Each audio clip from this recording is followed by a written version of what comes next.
Aleluia. Glória a Deus. Salve a amada igreja com a paz do Senhor Jesus. Amém. Tributo a Deus a honra de poder estar mais um dia com vida, glorificando e enaltecendo ao nome daquele que reina e vive para todo sempre. Gostaria de ser grato por este convite nesta noite ao pastor Marcos, em nome do Senhor Jesus, aos vossos irmãos que vieram, em nome de Jesus. Tem que ser crente para vir no dia de tão frio desse e vir para a igreja. Não tem outra coisa, é só crente mesmo. É só gente que procura vitória, é só gente que procura estar perto de Deus. Irmãos, aproveitando a ocasião que os irmãos estão sobre os vossos pés, abram comigo o livro da Bíblia Sagrada, Evangelista Lucas, Evangelista Lucas, capítulo de número 7, ao verso de número 11.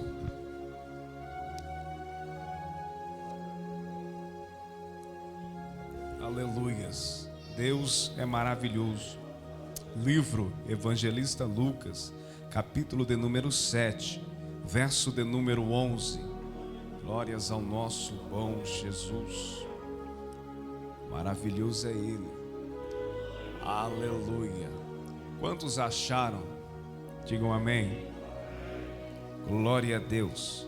Diz assim a palavra do Senhor. Capítulo de número 7 do livro de Lucas, verso de número 11. E aconteceu, pouco depois, ir ele à cidade chamada Naim, e com ele iam muitos dos seus discípulos e uma grande multidão. E quando chegou perto da porta da cidade, eis que levavam um defunto, filho único de sua mãe, que era viúva, e com ela ia uma grande multidão da cidade. E vendo-a o Senhor, moveu-se de íntima compaixão por ela, e disse: não chores. Até aqui, tome seu assento em nome do Senhor Jesus. Aleluias. Amado, queridos irmãos, Lucas agora começa a registrar um fato que começa a acontecer no capítulo de número 7, no verso de número 1, quando a Bíblia vai descrever que Jesus chega até as províncias de Cafarnaum. A Bíblia descreve agora que Jesus vai de encontro a Cafarnaum.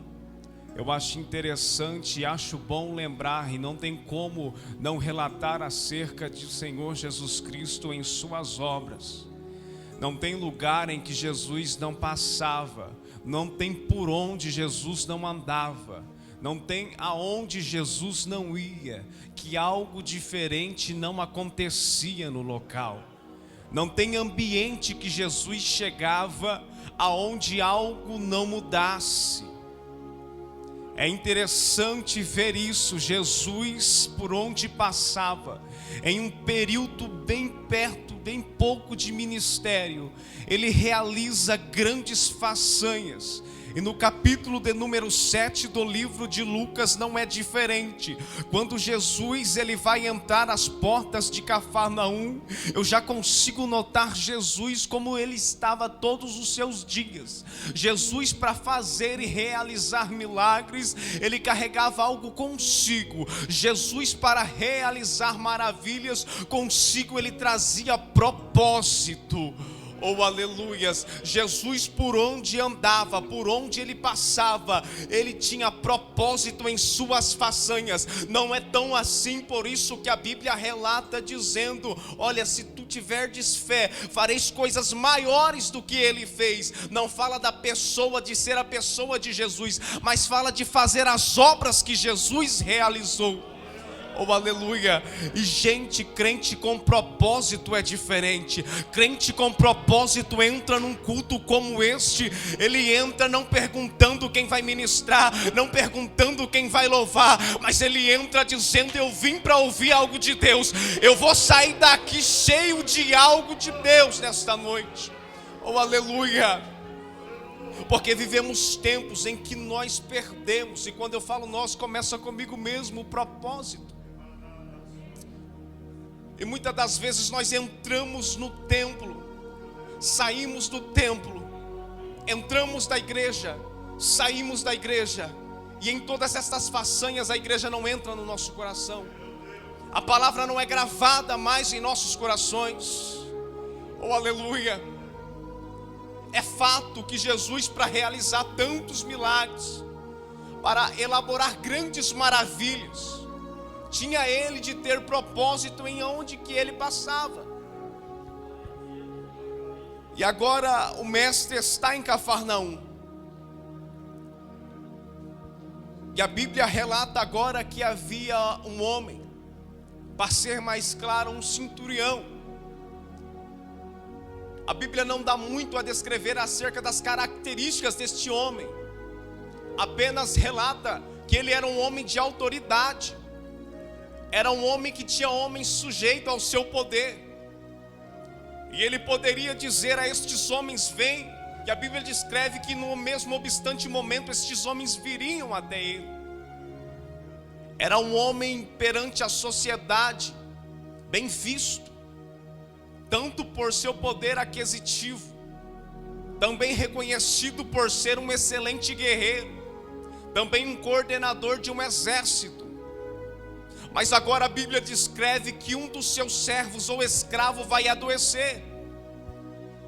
E neste momento este homem, ele toma o seu coração com compaixão.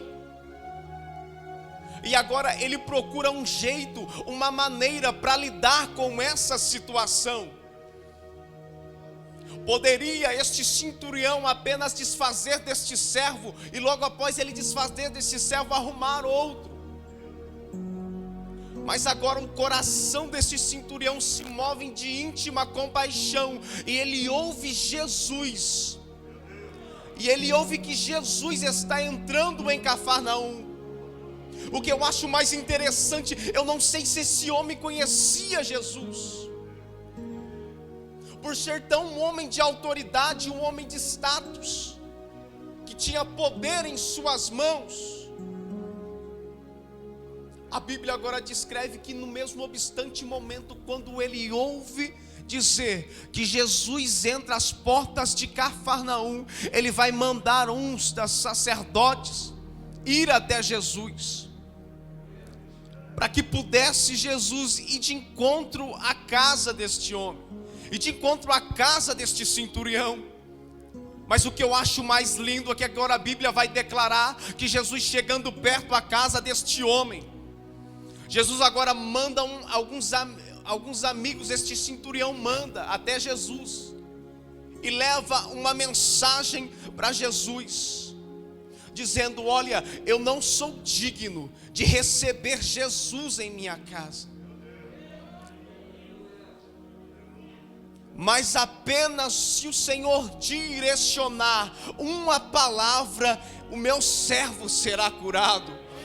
Oh, aleluia! Você não entendeu, eu não sei se esse homem conhecia as obras que Jesus realizava, mas agora Jesus é tomado. Esse homem conseguiu roubar a atenção de Jesus neste momento.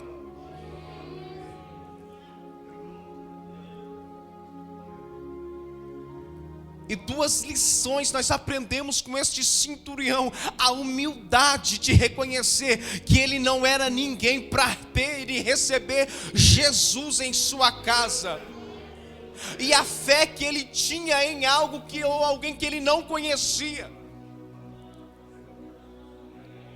Estas ações param o coração de Jesus. E Jesus ainda vai fazer uma citação pouco citada por ele no tempo do seu ministério, dizendo: em Israel não encontrei homem com tanta fé.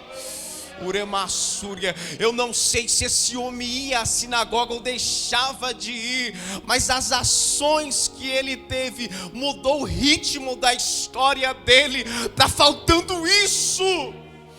Uremassúria. Está faltando gente como este homem.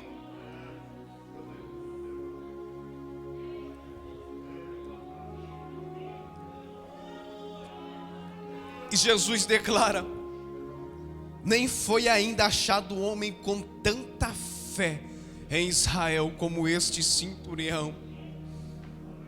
Jesus continua e prossegue a sua caminhada, e a 4 quilômetros para a frente, Jesus vai então chegar a uma aldeia chamada Naim. Naim, aquele dia, irá reconhecer a glória do Senhor. A Bíblia descreve que estava acontecendo um cortejo fúnebre, um enterro, um velório. E a Bíblia descreve que Jesus, ele chega à frente deste velório. Todos nós conhecemos esta história e já sondamos a Bíblia Sagrada a dizer sobre isso. Mas o que eu acho mais interessante é que Jesus, dentro da Bíblia Sagrada, ele vai ressuscitar 3 pessoas. Lázaro, que João descreve em seu livro, a filha de Jairo, que está escrito nos 3 evangelhos sinópticos, e o filho da viúva de Naim. Interessante é notar que se nós formos ler e ver estas 3 histórias, se nós formos sondar, Jesus poderia muito bem ter chegado antes da morte de Lázaro, que era o seu amigo. Jesus poderia muito bem ter chegado no mesmo momento em que ele foi avisado, dizendo: olha, Lázaro está muito doente. Jesus poderia muito bem ter chegado quando Jairo, desesperado, um pai que clama pela sua filha, que agora está em um leito adoecida,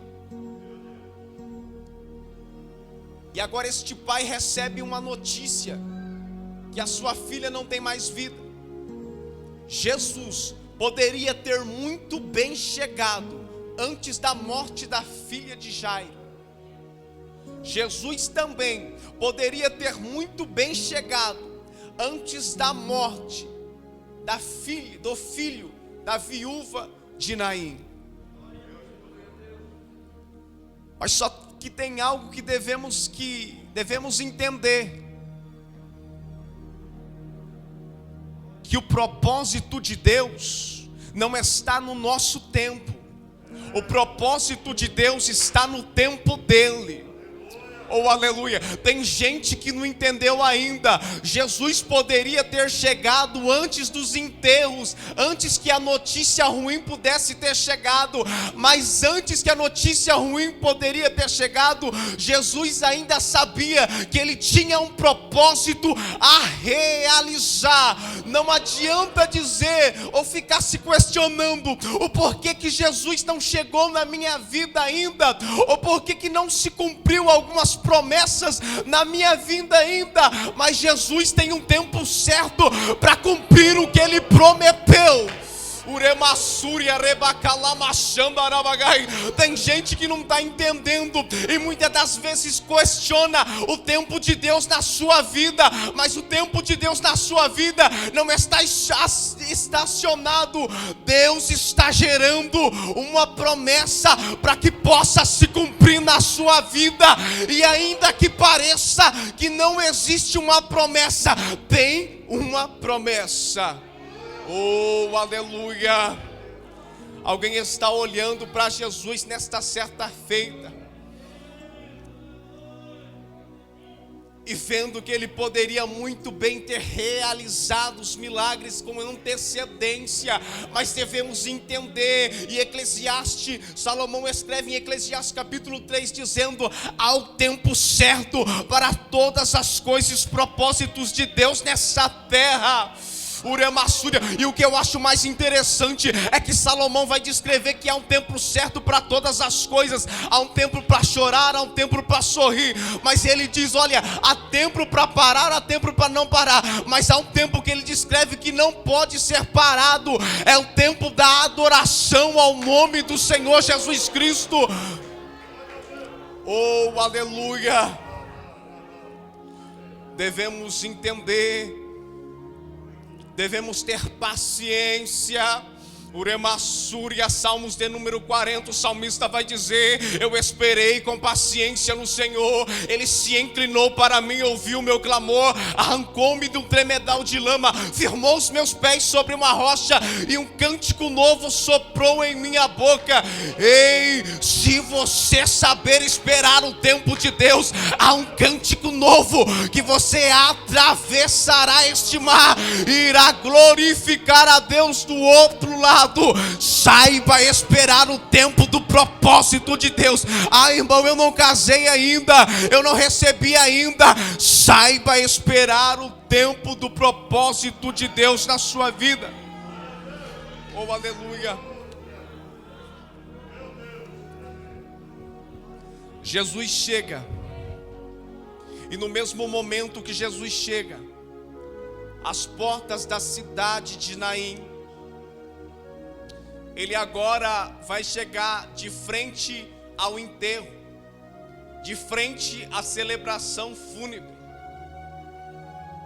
Mas haviam leis judaicas que antecediam aqueles tempos. Haviam leis acerca de um enterro, de uma celebração fúnebre. Estas leis eram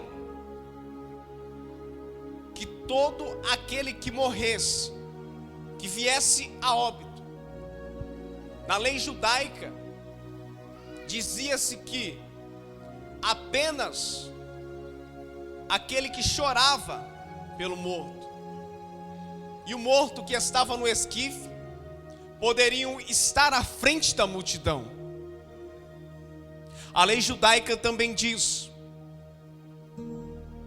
que era por obrigação todos aqueles que estavam na cidade, quando eles viam que acontecia uma celebração fúnebre, eles iam de encontro atrás daquele que chorava pelo morto. Haviam leis que prorrogavam aquele tempo, mas agora a Bíblia diz que Jesus, Ele vem chegando pela frente do enterro. Oremassúria. Alguém pode olhar Jesus, alguns das sinagogas podem olhar a ação de Jesus e questionar, porque Jesus agora está quebrando um protocolo da lei judaica. Que protocolo é? Que ele não poderia se aproximar pela frente, mas sim, o enterro devia ser seguido por trás da multidão. Apenas quem chorava poderia ficar à frente, os músicos atrás e a multidão logo atrás. Só que Jesus agora vem quebrando paradigmas. Jesus vem mostrando algo maravilhoso. Uremassúria, porque Jesus é um camarada que tem propósito em suas ações. Quem sabe os sacerdotes, aqueles que estavam ali por perto, olhando e bisbilhotando as ações de Jesus, estão dizendo: olha, mas ele acaba de quebrar um protocolo. Mas é Jesus dizendo: eu tenho um jeito certo para trabalhar, eu tenho uma maneira correta e exata para mover as minhas mãos.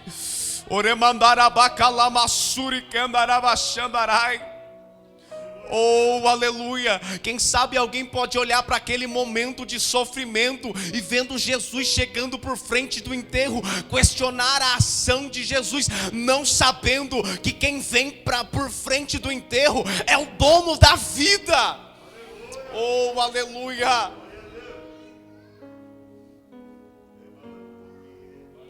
Deus conhece a maneira certa de trabalhar dentro do propósito.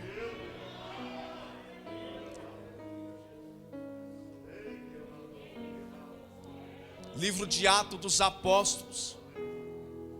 Havia um homem chamado Saulo de Tarso, perseguidor dos cristãos. Foi-lhe concedido cartas que ele pudesse ir até Damasco. essas cartas diziam que ele poderia tocar os cristãos. Só que este Saulo de Tarso, no meio do caminho, ele é parado. E uma grande luz ele vê. E o que eu acho mais interessante é que ele é cego na hora. E o próprio Deus diz a ele: Saulo, Saulo, por que me persegues? Contando que Deus tem um propósito. Quando Saulo cai em cegueira, Deus abre a boca e fala para um profeta chamado Ananias. E diz a Ananias: Ananias, tu és profeta, mas vai ter que operar algo aí, Ananias. Porque é fácil se sentir na condição de profeta. Agora eu quero viver a condição.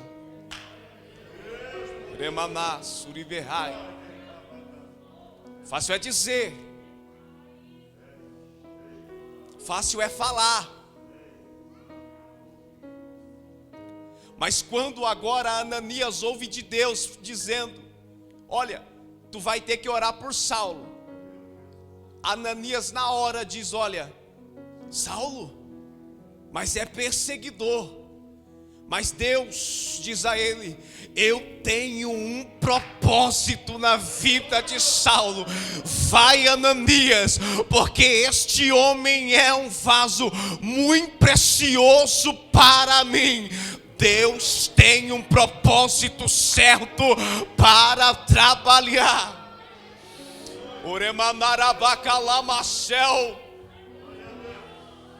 Oh, aleluia, Deus tem um propósito certo.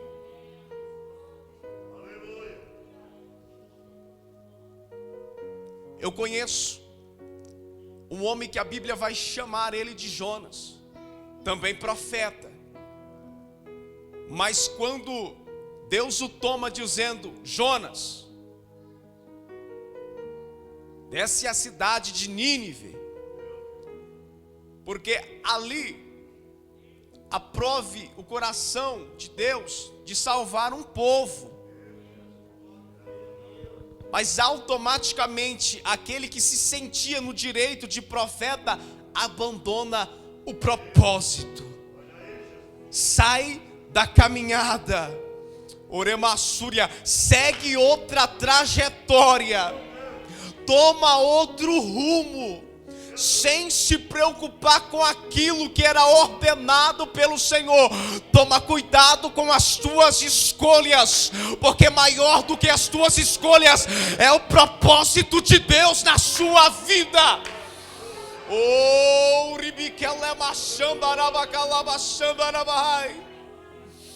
maior do que as vossas escolhas é o projeto de Deus na sua vida. Oh, aleluia.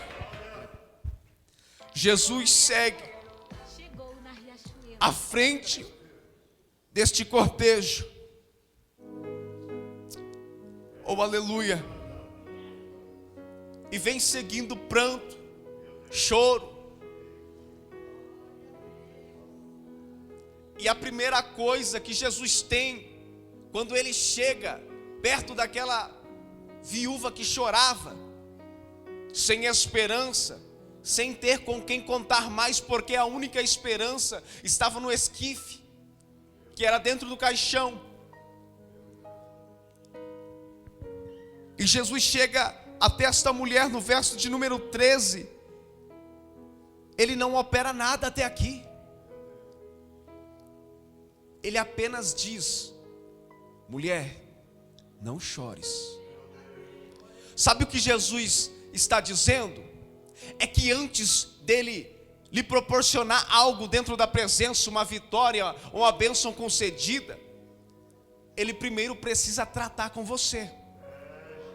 Por isso ele chega diante desta mulher, ele não vai meter a mão no esquife e dizer: está curado, não. Vive não. Primeiro ele vai dizer: não chores. É um tratamento íntimo de Jesus para com aquela mulher. Então algo, antes de você receber algo de Deus, Deus tem e propõe um tratamento íntimo. Oremassúria. E talvez você não entenda, porque a manifestação deste tratamento pode vir por várias ocasiões. Mas a palavra de Deus no seu tempo é dizer: não chores, porque eu estou tratando. Uremassúria, não chores, porque eu estou realizando. Jesus não estava dizendo: ó, eu não vou fazer milagre. Ele estava dizendo: eu preciso resolver algo antes. Mas não era com o morto, era para quem estava vivo. Oremassúria, porque tem gente que está mais morto do que o próprio morto. Jesus estava ressuscitando a esperança de uma mulher. Jesus estava trazendo para fora um sonho que foi enterrado, que estava sendo enterrado. Uremassúria. E quantas das vezes alguém olha para você e distingue algo sobre você, não o conhecendo, não conhecendo o seu caráter, o que você passou, o que você passa. Mas aí Jesus vem e está dizendo: olha, eu tenho um propósito, mas antes eu preciso sarar as vossas feridas. Porque Deus não pode trabalhar em meio a um obstáculo que está proposto dentro de você. Ele precisa sarar aquilo que para ele é um ponto de dificuldade. Oh, aleluia. A palavra de Deus, de Jesus, para aquela mulher naquele dia, naquele momento, era apenas: não chores. Oh, aleluia. É por isso que é muito bom e importante saber identificar a chamada de Deus, que Deus propõe sobre a sua e a minha vida. Porque tem gente que se frustra uma vida inteira, e a cada dia a sua vida é um poço de frustração, mas é porque não reconhece o porquê Deus o chamou. Oh, aleluia. E não existe ninguém que Deus não tenha um propósito na sua vida, por mais pequeno em olhares humanos, mas o propósito, por mais pequeno na terra, é grande o reconhecimento no reino dos céus. Jesus diz então para aquela mulher: não chores. Como não chorar? Como não se lamentar em um dos pontos mais dificultosos da vida de alguém? Como não chorar quando a única notícia que você recebe são só dias maus? Como não chorar quando a única coisa que você ouve são coisas ruins? Mas eu tenho uma notícia para você: isto é a dor de carregar uma cruz. É por isso que Jesus escreve dizendo: olha, e quem quiser vir após mim, negue-se a si mesmo, tome a sua cruz e siga-me. O primeiro ponto para seguir Jesus começa por renúncia. E renúncia é tratamento consigo mesmo.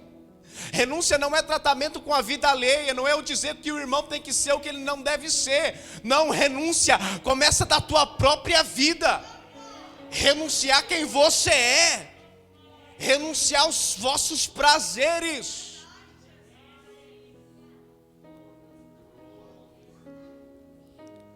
E a palavra é: não chores.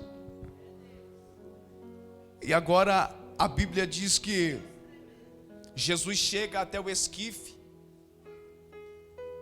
e aqueles que estão levando o esquife, que estão levando o caixão, param no mesmo momento. E o que eu acho mais interessante é que Jesus declara aquele morto que está dentro do esquife, dizendo: olha, levanta-te. E a Bíblia agora diz que o morto, ele vai reviver e sentar. Ele não levanta, porque muitas das vezes nós devemos entender algo.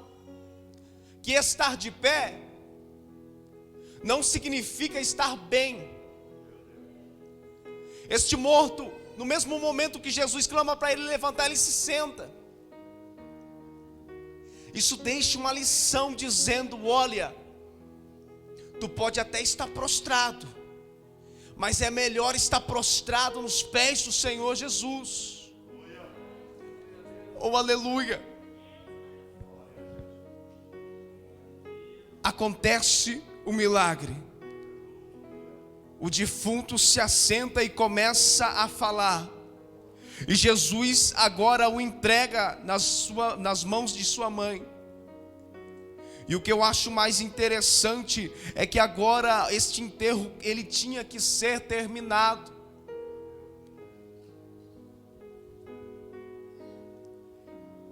E os mortos não eram velados dentro da cidade, mas sim fora da cidade. E quem está esperando o morto chegar é aqueles que estão cavando a cova dele. Agora eles começam a reparar e ver que algo acontece, porque a cova está furada, está tudo preparado, mas o morto não chega. Oh, aleluia!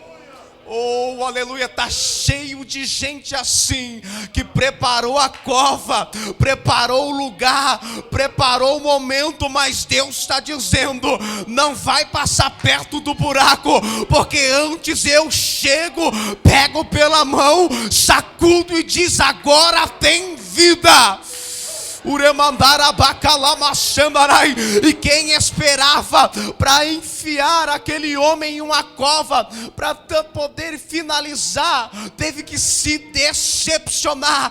Você vai receber uma notícia, e aqueles que prepararam uma cova, o inimigo da sua alma que preparou uma cova, vai ter que receber uma notícia: ele está vivo, ele tem vida, ele tem graça, ele tem autoridade. A cova nesta noite foi fechada, a porta da graça até aberta.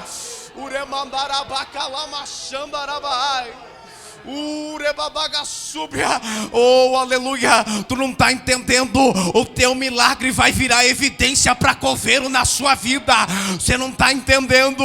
O teu milagre vai ser evidência. Vai virar evidência. Oh, aleluia. E quem sabe o vizinho que olhava e dizia: não tem mais jeito, não tem mais solução, porque muitas das vezes as nossas vidas só servem como um ponto de apontamento das outras pessoas, mas essas pessoas vão ter que se contentar com a operação de Deus na sua vida. É por isso que você não pode abandonar algo. Não abandone o propósito de Deus na sua vida. Ei, para quem não abandona o propósito de Deus, ainda tem ressurreição. E ainda que esteja morto, e ainda que não tenha vida, é o Senhor mesmo que chama, dizendo: levanta-te, porque eu trago a vida. Você vai voltar para casa nesta noite dizendo: não, eu saí da Jesus é a paz, mas eu saí com vida.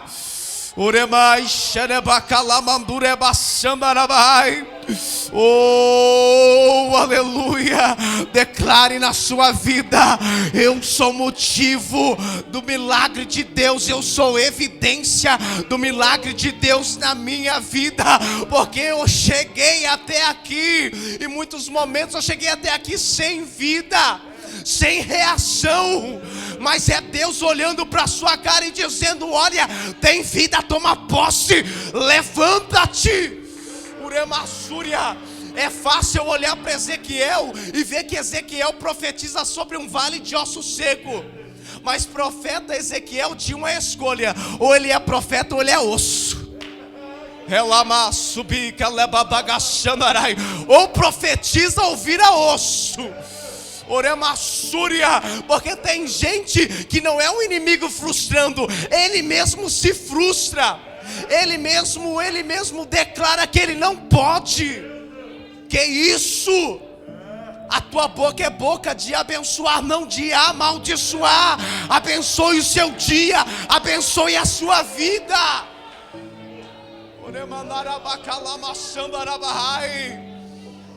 Alguém pode olhar e dizer: não, mas profeta foi levantado para profetizar. Sim, foi levantado, mas a escolha ainda é dele, a vontade ainda é dele. Você não está entendendo? Deus pode te dizer: olha, eu tenho um milagre, mas a escolha de acreditar no milagre é sua. Então nesta noite, acredita no milagre de Deus na sua vida.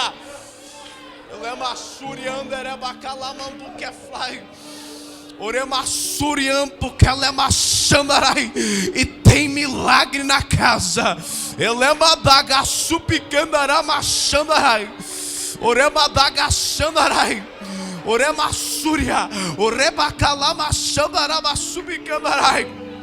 Oh, aleluia. Oh, aleluia. Você foi escolhido para impactar esta geração. É tempo de despertar, é tempo de levantar, é tempo de voltar para a caminhada do propósito, é tempo de entrar de novo no cerco da vontade de Deus. Porque tem gente que até tem propósito, mas está longe dos preceitos, está longe do caminho, tem aparência de quem tem propósito, mas verdadeiramente tem escolhido viver longe da vontade de Deus. Tem muito crente vivendo longe da vontade de Deus. É crente que vive longe da vontade de Deus não é evidenciado com a glória dele. Procura estar perto. Oh, aleluia, procura estar perto de gente que vive o milagre, de gente que é favorecido pelo céu, pelo amor de Deus.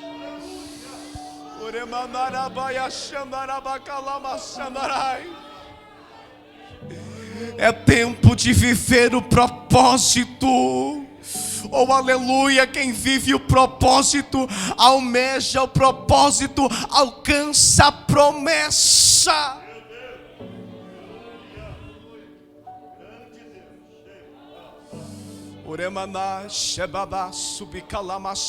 Escolha hoje, escolha nesta noite. Escolha nesta noite. Talvez você pode olhar para a igreja deste século e olhar e dizendo: mas o cego não é mais curado, mas o aleijado já não mais levanta e não anda. Mas é por causa que a igreja tem perdido o propósito. E quando eu falo de igreja, eu não falo de templo, de altar, de cadeira. Eu falo de você, eu falo de mim. O apóstolo Paulo escreve dizendo: mas agora vós sois templo do Espírito Santo de Deus. Não é o altar que tem que viver milagre, não é o microfone que tem que viver milagre, é a sua vida. Não é o altar que tem que viver propósito, é você que tem que viver propósito. Oh, aleluia, é tempo de viver o propósito. Oh, aleluia. Coloque-se sobre os seus pés nesta noite.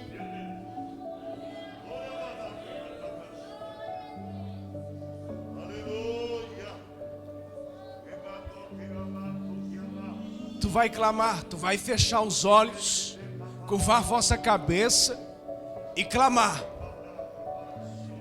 Mas o vosso clamor terá propósito. Oremassurianto que lemachandarabagai. Quando a Bíblia diz que o Espírito Santo interpreta em gemidos inexprimíveis, é porque Jesus está dizendo: interpreta sim, mas quem ainda vive dentro do propósito. Não adianta clamar e não ter propósito. A Bíblia diz isso, que é sacrifício de tolo. Feche os seus olhos. Amado e soberano e eterno Deus, meu Deus, nesta noite está aqui, papai, um povo que entrou, pai, nesta casa. E quem sabe, papai, entrou frustrado. E quem sabe nesta noite entrou turbado, prostrado. Oh, aleluia, mas agora neste momento o clamor muda, porque o propósito é diferente, Pai. Oh, Espírito Santo, naquela cidade de Naim, teve que encontrar, teve que reconhecer que havia passado um homem que não andava apenas, mas andava com propósito, Pai. E nesta noite tem gente aqui que saiu do propósito, mas a voz de Deus para pessoas aqui nesta noite é para voltar para o mesmo propósito que andava.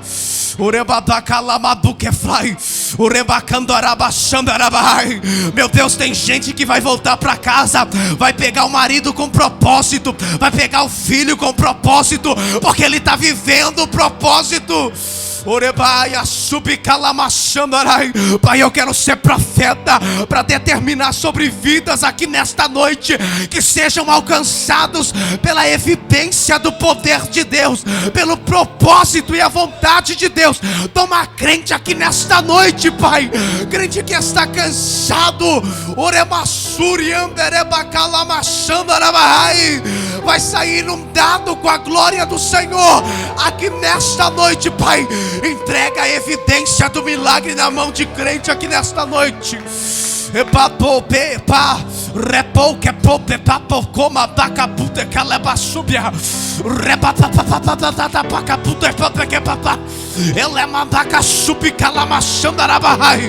Tem poder para quem tem propósito.